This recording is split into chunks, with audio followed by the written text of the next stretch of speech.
the importance of black unity. The economy won't survive without our unity.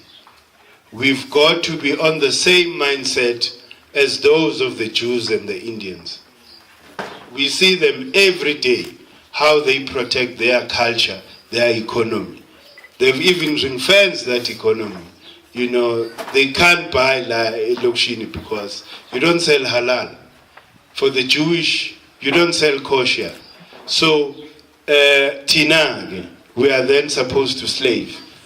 And what they do, bapupangati, they just dream, you know, about what product am I going to manufacture for these Africans who are lazy, you know, who can't think for themselves. We are a majority. We have a critical buying power. If we were to leverage that buying power for, you know, ourselves, so that we are able to change the dynamic, you know, in terms of, you know, our social condition, economic condition. So, see you, but everybody is selling to us, but we're not selling anything to them. That's the problem. When you hear people talk about the economy, that the economy is going to be affected if, you know, we riot and demand justice. You know, that economy, you must be careful, because that economy, it's not direct investment. It's an economy that goes in and out because it operates at the stock market. At the stock market, I can put 10 billion US today. By tomorrow, I take it out and put it in the Hong Kong stock market. So we can't depend on that. We can't depend on that because we are at the mercy of, you know, merciless people. All that they see in us are people who are going to, it's a market, basically. People who are going to buy their products and services. And we are so happy to do that as Africans. You would then, you know, have a problem to support a black brother. Why? Because you think that that brother would actually, you know, come out of economic depression. You know, to know. So that's the mentality that we need to kill. It's an obligation for us to support. It's not a choice. We've got to reach to that level whereby I'm obliged as an African person to support another African person in whatever business that they are doing, because that is how we are going to grow. Okay, let's go to 1994. 1994, what happened? There was, it happened, then there was what is called the fear of the unknown amongst the white people. And at the time, they were ready and willing to offer equity for free to black entrepreneurs. I know that because I was part of those negotiations, whereby by now, at least the stock market could have been 50% owned by African people. But then, in that process of negotiations, because white people didn't know what's going to happen after the election, so they were really and genuinely, you know, engaging with, you know, black people, offering those equities, you know, for free, as I say. But then there was this call for reconciliation.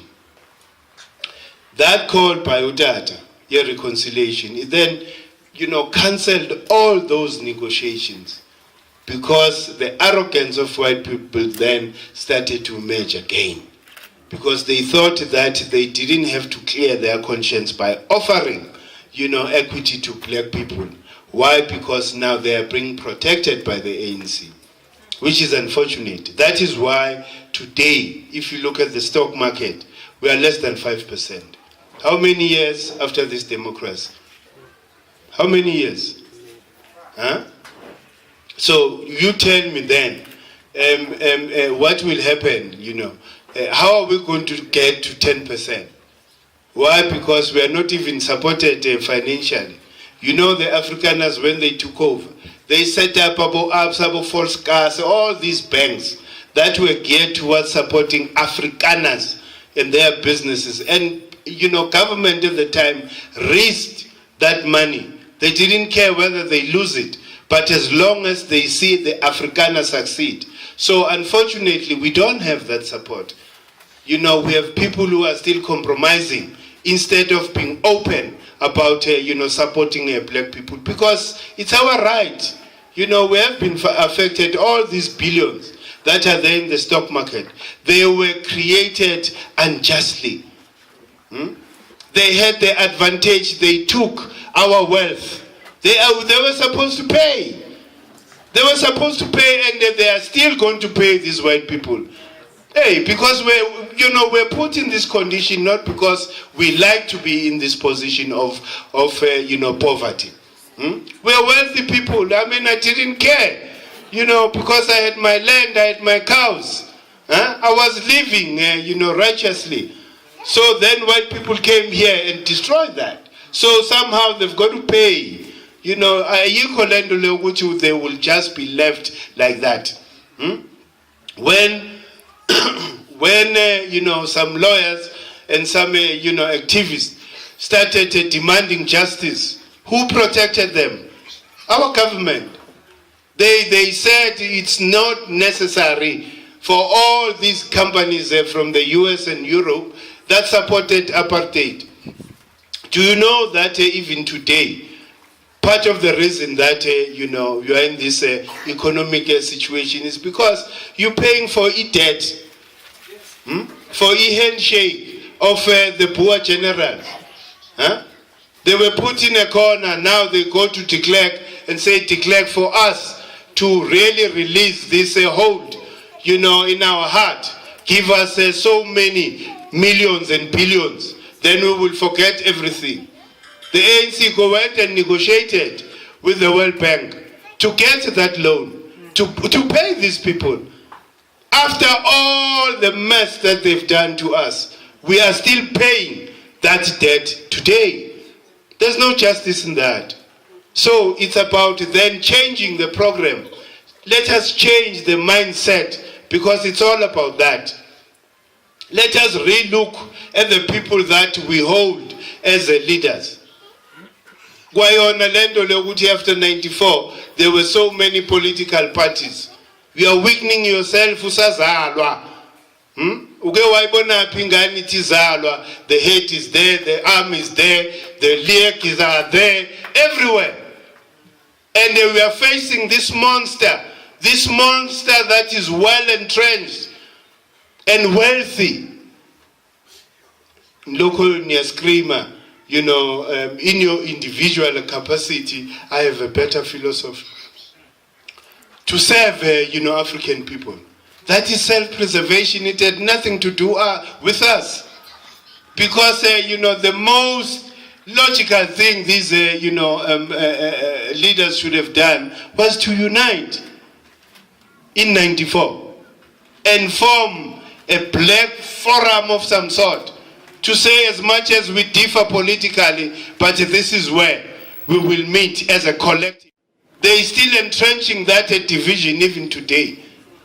They are all fighting to represent you within a structure. Remember, I said, I don't know whether it was last week, all republics on the continent are a crime against humanity. In 1973, the UN declared that the Republic of South Africa is a crime against, humanity. But then our leaders come and preside over that structure and paint it. It's a white structure painted black. That is why we're in this position, socially, culturally, and economically. So unity of thought and action for African people, for us to liberate ourselves, we need to change the mindset.